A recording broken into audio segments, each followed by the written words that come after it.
그러니까 따지고 보면요. 정확히 보면 친명 개혁파들은 훨씬 많이 떨어졌어요. 네. 불출마 선도 많이 했어요. 근데 이건 나오지도 않고 이런 그걸 고민정 최고위원이 모를 리가 없는데 아니 임종석 전 비서실장이 뭐 문재인 대통령의 뭐 복심이라도 됩니까?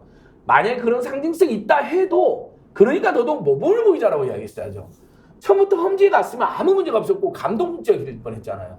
야 문재인을 상징하는 인사가 문재인 정부 때 잘한 것도 있지만 못한 것도 있다고 굉장히 국민들께 죄송하게 머리를 숙인 다음에 그래서 저는 당을 위해서 윤석열, 김호영, 한동훈 정권 심판해서 정치검찰 일당이 나온 대로 가겠습니다. 험지로 가겠습니다. 했으면 감동적으로 조기에 이 논란이 끝났겠죠. 근데 본인이 홍익표 원내대표한테 지역구를 넘겼고 그 다음에 정계 은퇴까지 선언을 했어요. 그 사람이요. 근데 갑자기 석연 제대로 된 설명도 없이 그동안 2년 동안 윤석열, 김웅현, 한동훈으로 거의 투쟁하는 현장에서 본 적도 없는데 저도 잘하는 선배님이지만 갑자기 옛날 척구로 돌아온다? 당선 가능성이 높은? 그런 국민들이 보기에 민주당은 혁신도 물갈이도 감동도 없구나. 심지어 희생과 헌신이 없구나. 딱 먹잇감 되게 좋았고 한동훈이 기다렸다는 듯이 유니식을 보내갖고 봐라. 누가 더 혁신 공천이냐? 이렇게 먹잇감 준 거 아닙니까? 그러면 고민정 최고위원은 전체 상황을 봐서 임종석 선배님 아무리 봐도 험지로 가는 게 좋을 것 같습니다. 이번에 돌풍 윤석열 정권 심판의 돌풍을 불러키면 당선될 수도 있고 만약에 떨어져도 대선 후보에 많이 오릅니다. 이렇게 조언하는 게 좋았죠. 근데 지금 언론 난리 났습니다. 그냥 아예 신났습니다.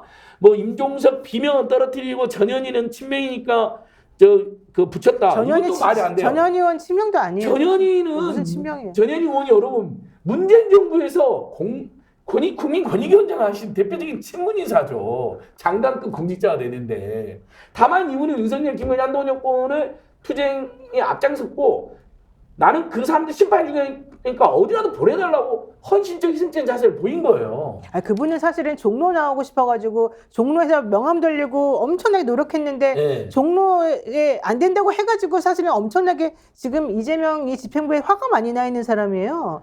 그런데 그렇죠. 그분은 그냥 전략공천으로 해서 어딘데 보내면 내가 가겠다 그냥 그 자세로 있었던 사람인 것 뿐이지 친문이라고 불리는 저는 사실 개파를 잘 모릅니다.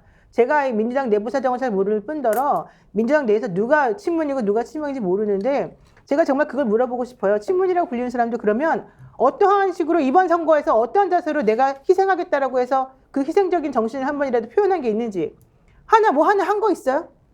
뭐 하나 한 거 있어요? 지금 친문이라고 얘기되고 있는 분들 내지는 본인이 불이익 받았다고 하는 분들이 그럼 좋습니다. 나 불이익을 감수하고라도 내가 뭔가 당을 위해서 해보겠습니다. 내가 지금 현재 이 당에서 생각하고 있는 뭐 윤석열 정권 타도라든가 정권 심판이라든가 이런 것들을 위해서 내가 뭔가 하겠다고 내가 나선 게 있습니다. 이걸 한번 얘기를 해보시라고요. 하나라도 있나요? 없어요. 없어요. 네, 지금 그런 게. 그리고 친문이 불리익을 당했냐? 그것도 아니에요. 자 보세요. 그러니까. 이번에 윤건영 의원님, 정태우 의원님, 이계호 농림부 장관 했던 의원님, 그 다음에 진선미 의원님 이 중에는 유력한 정말 뛰어난 신인들이 1, 2등을 하고 있는데 컷오프도 이렇게 다 무더기로 단수 공천 받았거든요.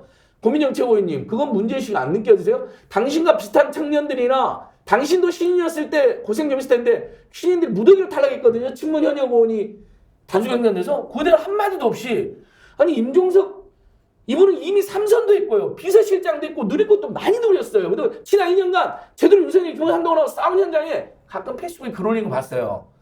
본인이 보기에도 문재인 정부 인사들이 100여 명이 수사되고 여러 명 구속되니까 아마 비서실장으로서 차마 나설지 않을 수 없는 상황 때만 가끔 글 올리더라고요. 그게 전부인데 그분이 험지로 말하는 게 그렇게 부당한 요구입니까? 저 같은 민주당 내부 인사가 아닌 제3자가 봤을 때 그게 꼭 필요하다고 느껴졌어요. 임종석 선배님을 개인적으로 응원하고 좋아했던 저희들 같은 사람도 그래 저 선배님이 이번에는 험지로 가서 싸워야지. 너무 자연스러웠어요. 무슨 불이익을 준다는 느낌 하나도 없었어요. 대신에 정말 문재인 정부 때 잘 나갔던 인사들 이번에 단속 좀 많이 받았다니까요. 현역 짬짬이로. 평가를 좀 해봐야 되는 부분이 이제 그 영입 인사들 같은 경우에는 미래 정치를 평가해야 되는 것이고 그들이 자신의 각각의 직종에서 해왔던 업적과 그다음에 그 업적을 연결시켜서 그 미래 정치를 이제 쳐다봐야 되는데 정치인들은 과거 정치를 쳐다봐야 되거든요. 기존의 정치인들은. 자, 그랬었을 때 임종석 비서실장을 한번 평가해 봅시다. 촛불 집회 때부터 좀 평가를 해봐야 되는데 임종석 비서실장이 촛불 집회 때 박근혜 탄핵 때 도대체 뭘 했죠? 여러분들 혹시 기억나는 거 있나요? 저는 없어요. 자, 두 번째, 지난 대통령 선거 때 본인은 자연인이었습니다.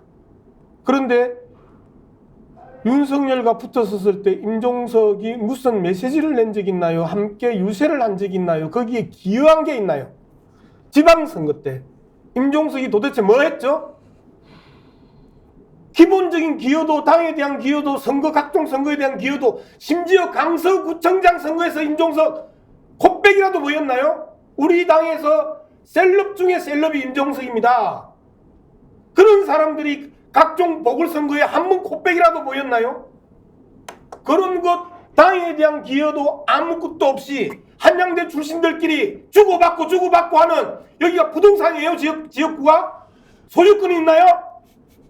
이 사람들이 정말 보자 하니까 선을 넘어도 지나치게 넘는데, 정당에 있어서 공천의 그 문제는 기본적으로 정체성과 기여도의 문제가 뭐냐라는 걸 물어봤을 때 정정당당히 답하라 이거예요. 고민정 최고, 거기에 대해서 자기가 이야기를 해줘야 되는 거 아니에요?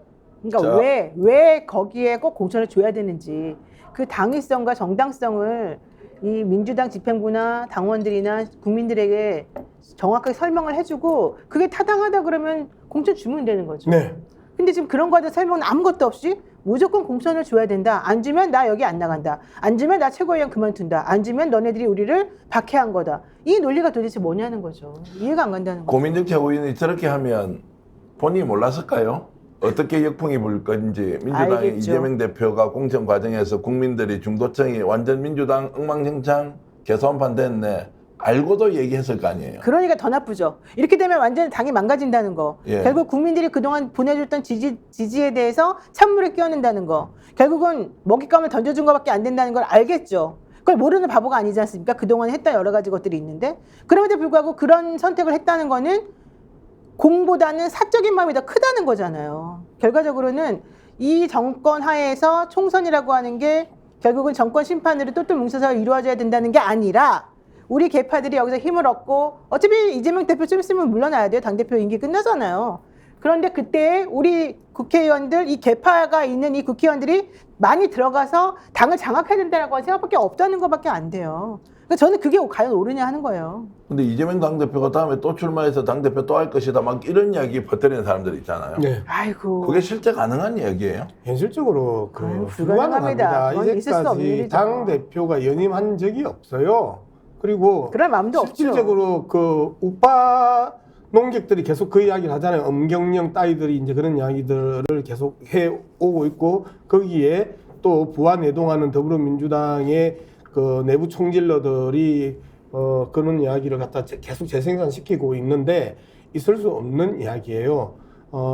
정말 가정의 가정을 거쳐서 결국은 이재명을 악마시켰던 사람들이 또다시 똑같은 짓을 하고 있다.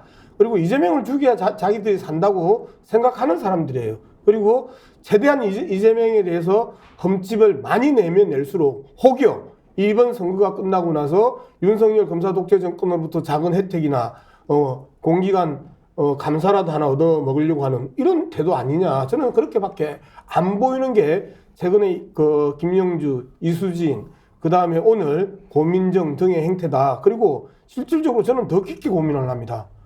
임종석에 대해서 다시 한 번 더 이야기를 해야 되는데요. 임종석이 지난 1개월 동안에 자기 때문에 계속해서 이런 논란이 벌어지면 최소한의 더불어민주당에 대한 최소한의 애정이 있고 선당에 대한 기본적인 개념만 있어도, 저 때문에 이렇게 논란이 되는 부분에 대해서 저는 그 성동에서 출마하지 않겠습니다.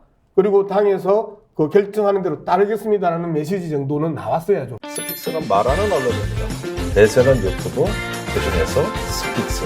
좋아요, 댓글, 구독, 알림 설정. 여러분이 저희를 사랑해 주시고 우리가 여러분을 사랑하는 4가지 방법입니다.